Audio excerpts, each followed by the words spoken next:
Egypt led Argentina 2-0 with 11 minutes left. 2 goals up, the world champions on the ropes. And then everything went sideways. And now half the planet is convinced this tournament is being written in advance. Egypt were on the brink of one of the biggest upsets of the tournament, leading defending champions Argentina 2-0 with just 11 minutes left. Then Mostafa Zico's breakaway goal that would have put Egypt up 2-0 was disallowed after VAR determined that a foul had occurred in the buildup.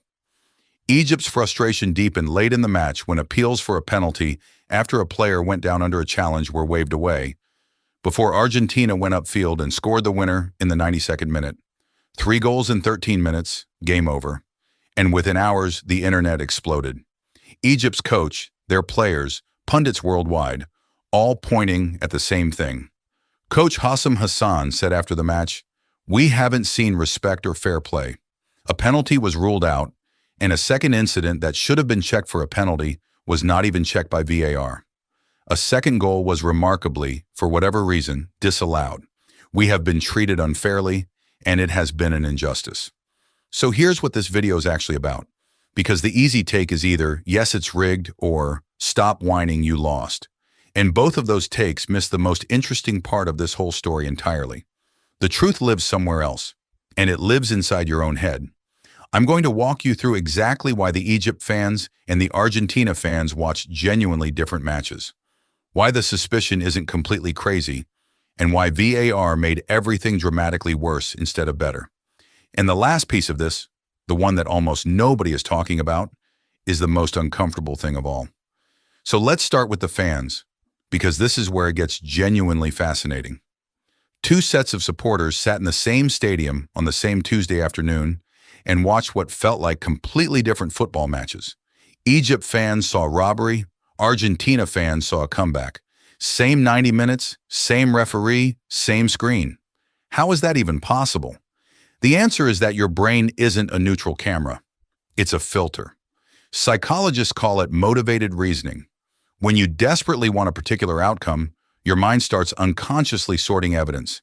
It vividly stores every call that went against you and quietly lets go of the ones that went your way.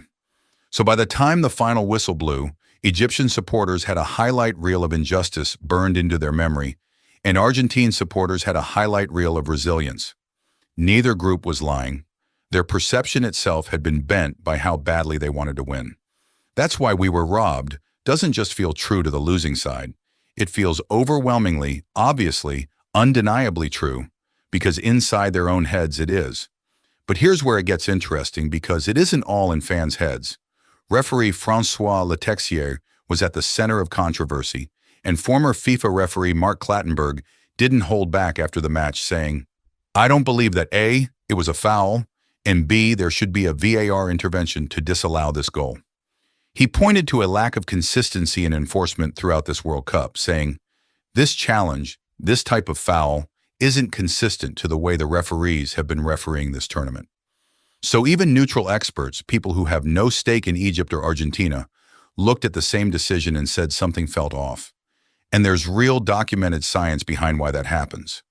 Research analyzing penalty data from the Norwegian League found that successful teams were more likely to receive an incorrect penalty compared with their opponents, and less likely to be denied a penalty they should have been awarded. Separate research found that marquee players are the beneficiaries of referee bias that occurs near the end of high-stakes contests.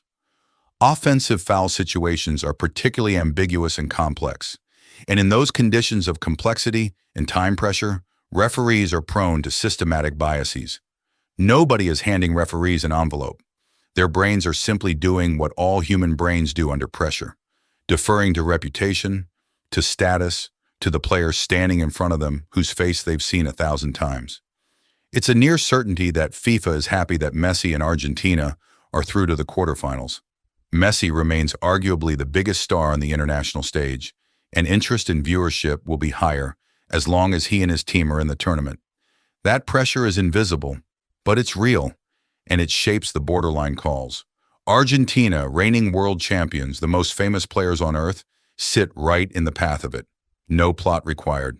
Now I promised you the piece that makes everything worse, and this is it. VAR was supposed to fix all of this. It was sold as the technology that would end the debate, remove human error, deliver certainty. But as one expert put it, this technology was supposed to minimize doubt and bring consistency. Instead, its use during this match had significant cognitive and behavioral effects. Because here's the psychological trap that nobody warned us about. When a human referee misses a call, fans are frustrated, but they accept it. Humans make mistakes. But when a screen is supposedly checking everything, frame by frame, and your penalty still isn't given, your mind doesn't conclude close call. It concludes someone decided against you. The illusion of objectivity transforms ordinary human error into what feels like deliberate intent. As Clattenburg put it, VAR was looking at something too deeply and looking for something that has happened in the game to try to cancel the Egypt goal, noting the foul occurred roughly 10 seconds before the goal was scored. That's the emotional fuel of fixing narrative needs. And once you have that fuel, the story spreads fast, for reasons that go much deeper than football. If you're finding this interesting, drop a comment below with who you think genuinely got the worst end of the calls in this tournament so far, because the replies on that are going to be wild. And if you want to go deeper on the psychology of why we watch sport the way we do, the next video is right there. It connects directly to everything we've just talked about. But first, the last piece. The one I told you was coming. The "it's rigged" narrative doesn't just spread because people are angry. It spreads because it feels good. Humans are pattern-seeking creatures who hate randomness. A grand hidden plan is far more satisfying than bad luck plus a tired referee plus an inconsistent VAR protocol. Believing the game was fixed does three things at once. It protects your ego. You didn't lose, you were robbed. It unites an entire nation in shared grievance, and it hands everyone a clean, powerful villain. That emotional payoff is why the conspiracy rockets around the internet, while the boring, complicated truth barely moves. One expert dismissed rumors of match rigging in favor of Argentina, but acknowledged the pull of the iconic footballer's star power. That's the honest answer. And it's the uncomfortable middle that almost nobody wants to sit in.